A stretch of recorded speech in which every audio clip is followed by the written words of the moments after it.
story doon, ng bahay na yun. No? Wala ang mister ko. Kami lang ng lalaki, saka yung kapatid ko ang nag-save doon sa mga anak ko. Siyempre, yung mga anak ko ang inulang kong ano yun. Yung sinave ko doon talaga, kahit yung gamit namin may iwan.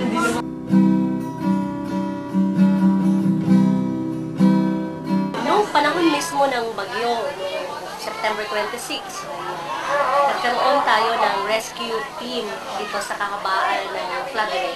Tumulong yung ating mga volunteers, yung ating mga leaders, kasama yung iba't ibang organization, para ilikas yung mga nanay sa kanilang mga tirahan dahil nga mabilis na tumaas ang tubig.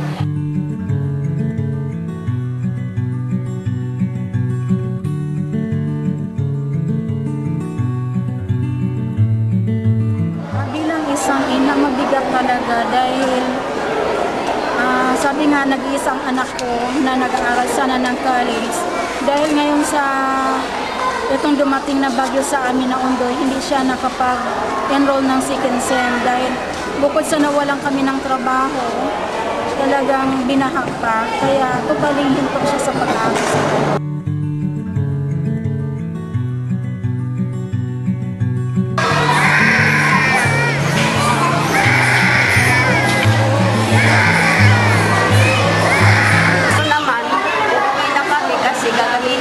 Lilinisin dahil may pasok na daw.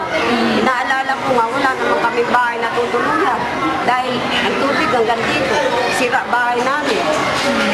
Nilikas na lang ulit kami sa amin. Makikitulog na lang ako sa ibang bahay. Order naman daw yung mayor dito na lilikas na kami dito sa eskwelahan. Isang gabi lang ako natulog dito, tapos kinabukasan tapo na naman kami doon sa ultra. Yung magulo yung galaw niya, yung parang alam mo yun, yung palipat-lipat na hindi mo maintindihan, yung parang wala kang, parang tinatanong mo ba saan ka ba talaga lulugar? Kasi okay lang sana kung malalaki na inaikot sa akin eh. Bigat talaga para sa akin.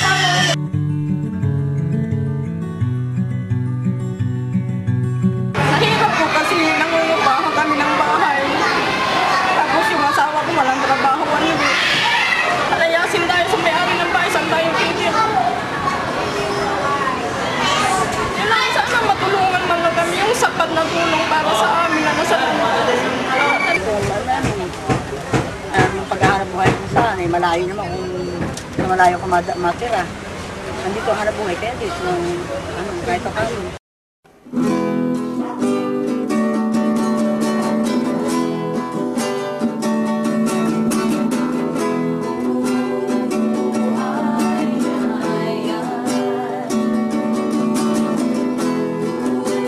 Relief ang magbabago ng ating kalagayan. Kailangan tayong mag-aral sa ating karapatan bilang kababaihan. Kailangan tayong mag-organisa. Palakasin natin yung ating hanay. Gusto niyo bang maging kasapi ng Gabriela? Gusto niyo po ba? Opo. Dapat may isang organisasyon tayo para may sariling boses at lakas. Tama po ba? At dapat lahat tayo ay magkasama para kumilos, humingi ng ayon sa ating mga karapatan.